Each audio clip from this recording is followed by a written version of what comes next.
शिव भक्त मार्कंडेय जो संतों से आशीर्वाद पाकर अमर हो गए। एक समय की बात है, काशी में एक विद्वान ब्राह्मण रहते थे। उनके कोई संतान नहीं थी। संतान प्राप्ति के लिए उन्होंने भगवान शिव की कठोर तपस्या की। एक दिन भगवान शिव उनकी तपस्या से प्रसन्न हो गए और उनके सामने प्रकट होकर बोले, ब्राह्मण देव वरदान मांगिए। ब्राह्मण बोले, हे प्रभु, आप तो जानते ही हैं मेरे कोई संतान नहीं है, इसलिए मैं आपसे पुत्र प्राप्ति का वरदान चाहता हूँ। भगवान शिव बोले, आपको सुपुत्र चाहिए या कुपुत्र? ब्राह्मण ने भगवान शिव से पूछा, इन दोनों में क्या अंतर है? भगवान शिव बोले, सुपुत्र की आयु कम होगी परंतु उससे तुम्हें सुख प्राप्त होगा, लेकिन कुपुत्र की आयु लंबी होगी परंतु वह तुम्हें सारे जीवन दुख देता रहेगा। ब्राह्मण ने सोचा, सारे जीवन के दुख से कुछ दिनों का सुख ही अच्छा है। ब्राह्मण ने भगवान शिव से कहा, प्रभु आप मुझे सुपुत्र प्राप्ति का वरदान दीजिए। भगवान शिव बोले, तुम्हें सुपुत्र की प्राप्ति होगी परंतु उसकी आयु केवल 5 वर्ष की होगी। यह कहकर भगवान शंकर अंतर्ध्यान हो गए।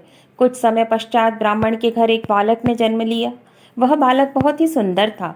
ब्राह्मण उस बालक को देखकर खुश भी होते थे और उसकी आयु के विषय में सोचकर दुखी भी होते थे।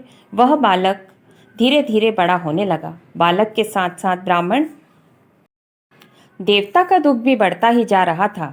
जब वह बालक 4 वर्ष का हो गया तब ब्राह्मण ने सोचा, बालक की आयु की वृद्धि के विषय में किसी संत से पूछ लेना चाहिए।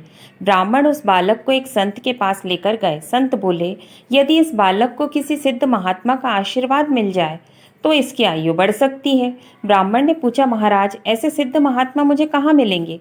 संत बोले, ऐसे ढूंढोगे तो तुम्हें सिद्ध महात्मा कहीं भी नहीं मिलेंगे, इसलिए तुम सभी को संत सिद्ध मानना शुरू कर दो और इस बालक को सभी का आशीर्वाद दिलवाओ।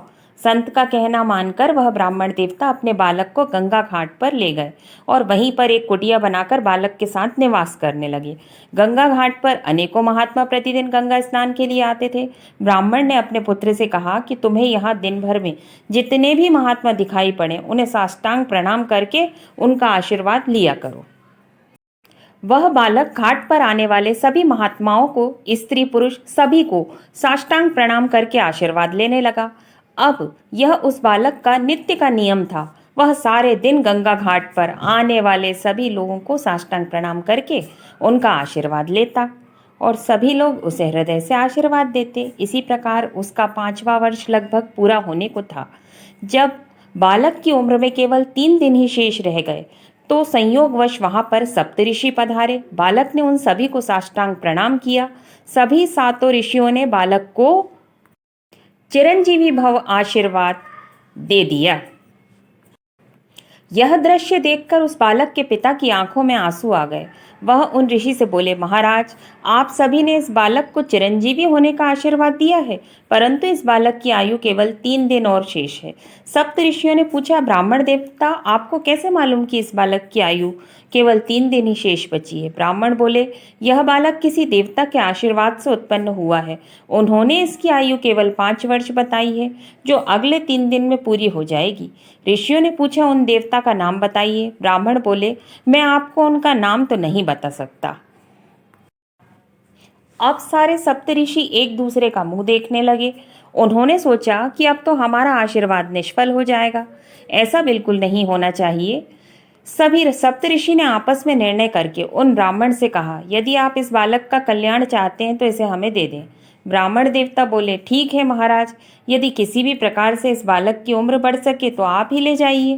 ब्राह्मण ने अपना हृदय कठोर करके अपने बालक को सप्तऋषियों के साथ भेज दिया। अगले दिन सप्तऋषि उस बालक को लेकर ब्रह्मा जी के यहाँ पहुंचे। पहले सप्तऋषियों ने ब्रह्मा जी को प्रणाम किया। ब्रह्मा जी बोले, चिरंजीवी भव, चिरंजीवी भव। इसके बाद उस बालक ने ब्रह्मा जी को प्रणाम किया। ब्रह्मा जी ने उस बालक को भी चिरंजीवी भव आशीर्वाद दिया। ब्रह्म वचन सुनकर सभी सप्तऋषि मुस्कुरा दिए। सभी ने सोचा, अब अपनी बला टली, क्योंकि अब तो ब्रह्मा जी ने भी उस बालक को चिरंजीवी होने का आशीर्वाद दे दिया था। अब यदि उस बालक को कुछ भी होता है तो ब्रह्मा जी का आशीर्वाद झूठा हो जाएगा। ब्रह्मा जी ने सप्तऋषियों से मुस्कुराने का कारण पूछा। सप्तऋषि बोले, प्रभु जिस बालक को आपने चिरंजीवी होने का आशीर्वाद दिया है उस बालक के पास केवल 2 दिन की आयु शेष बची है। अब तो ब्रह्मा जी का भी माथा ठनका। ब्रह्मा जी बोले, तो आप लोग इस बालक को यहाँ मेरे पास क्यों ले आए? सप्तऋषि बोले, प्रभु कल हम इसे इसी प्रकार चिरंजीवी होने का आशीर्वाद देकर फंस गए थे। हमें अपना आशीर्वाद सत्य कराने का कोई उपाय नहीं सूझ रहा था, इसलिए हमने इस बालक को आपका आशीर्वाद दिलवा दिया। अब आप जाने और आपका आशीर्वाद जाने, हम तो अपने आशीर्वाद से मुक्त हो गए। ब्रह्मा जी ने कुछ देर विचार किया। उन्होंने सोचा, अब तो इस बालक का भाग्य केवल भगवान शंकर ही बदल सकते हैं। ब्रह्मा जी ने सप्तऋषियों से कहा, आप इस बालक को यहीं मेरे पास छोड़ जाइए। अगले दिन ब्रह्मा जी उस बालक को भगवान शंकर के पास ले गए। ब्रह्मा जी ने भगवान शंकर को प्रणाम किया। भगवान शंकर ने उन्हें आशीर्वाद दिया। इसके बाद उस बालक ने भगवान शंकर को साष्टांग प्रणाम किया। यह देखकर भगवान शंकर प्रसन्न हो गए और उन्होंने उस बालक को चिरंजीवी होने का आशीर्वाद दे दिया। यह सुनकर ब्रह्मा जी प्रसन्न हो गए, क्योंकि अब ब्रह्मा जी का भार भगवान भोले शंकर ने ले लिया था। जब भगवान शंकर ने ब्रह्मा जी को हंसते देखा तो उनसे पूछा, ब्रह्मा जी क्या बात है? ब्रह्मा जी बोले, भगवान इस बालक की आयु केवल 1 दिन शेष बची है और आपने इसे चिरंजीवी होने का आशीर्वाद दिया है। भगवान शिव ने पूछा, यह किसका बालक है? ब्रह्मा जी ने बताया, यह काशी के उस ब्राह्मण का बालक है। भगवान शिव भी मुस्करा दिए और बोले, यह तो हमारे ही वरदान से उत्पन्न बालक है।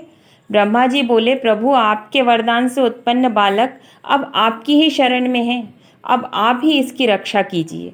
भगवान शिव बोले, ब्रह्मा जी आप इस बालक को यहीं छोड़ दीजिए और अब आप अपने लोक को पधारें। ब्रह्मा जी उस बालक को भगवान शिव के पास छोड़कर चले गए। भगवान शिव उस बालक से बोले, बेटा तुम बिल्कुल मत डरो। यहाँ पर यह जो शिवलिंग है, तुम इसके समीप बैठकर ओम नमः शिवाय मंत्र का जाप करो और शिवलिंग पर बेलपत्र चढ़ाते रहो।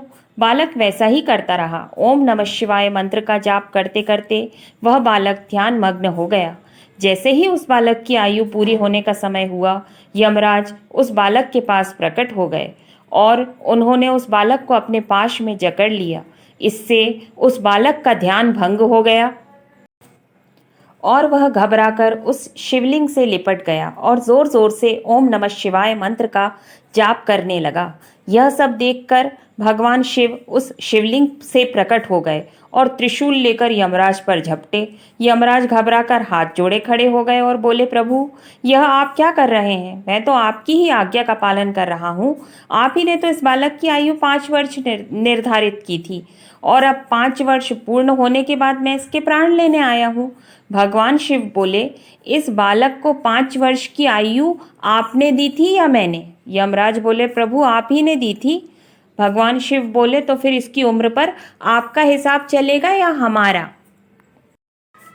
यमराज बोले, प्रभु आयु आपने दी है तो हिसाब भी आपका ही चलेगा, लेकिन प्रभु मैं आपका हिसाब सुनना चाहता हूँ। भगवान शिव बोले, तो सुनिए।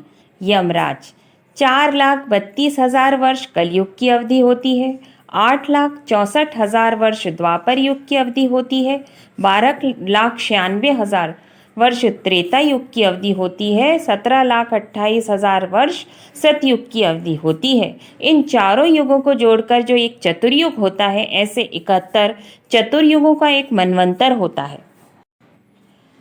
ऐसे 14 मनवंतरों का एक कल्प होता है। ब्रह्मा जी का एक दिन ऐसे 2 कल्पों के बराबर होता है। ब्रह्मा जी की आयु 100 वर्षों की होती है और 10 ब्रह्मा की आयु के बराबर मेरा एक दिन होता है। अब ऐसे दिनों वाले 12 महीनों का 1 वर्ष और ऐसे 5 वर्ष की आयु में इस बालक को प्रदान करता हूँ। यमराज ने हाथ जोड़ लिए और बोले, प्रभु जब आपके एक दिन में 10 ब्रह्मा जी बदल जाते हैं तो फिर मुझ जैसे यमराज की गिनती क्या है? यह बालक तो अमर हो गया। यह कहकर यमराज वहां से अंतर ध्यान हो गए। वह बालक आगे चलकर मार्कंडेय ऋषि नाम से प्रसिद्ध हुआ। मार्कंडेय ऋषि ऐसे ऋषि हैं जिनका कल्पों के अंत में होने वाले प्रलय में भी नाश नहीं होता। मार्कंडेय ऋषि को यह अमरत्व का वरदान ऋषियों और संतों के आशीर्वाद के कारण ही प्राप्त हुआ था। उन्होंने अपने बालपन में 1 वर्ष तक सभी संतों का साष्टांग प्रणाम करके उनका आशीर्वाद लिया था, जिसके फलस्वरूप उन्हें सप्त ऋषियों का आशीर्वाद प्राप्त हुआ। सप्त ऋषियों के आशीर्वाद के फलस्वरूप उन्हें ब्रह्मा जी का आशीर्वाद प्राप्त हुआ। ब्रह्मा जी के आशीर्वाद के फलस्वरूप उन्हें भगवान शिव का आशीर्वाद प्राप्त हुआ और उन्हें अमृतत्व का वरदान मिला। हरे कृष्णा। हर हर महादेव।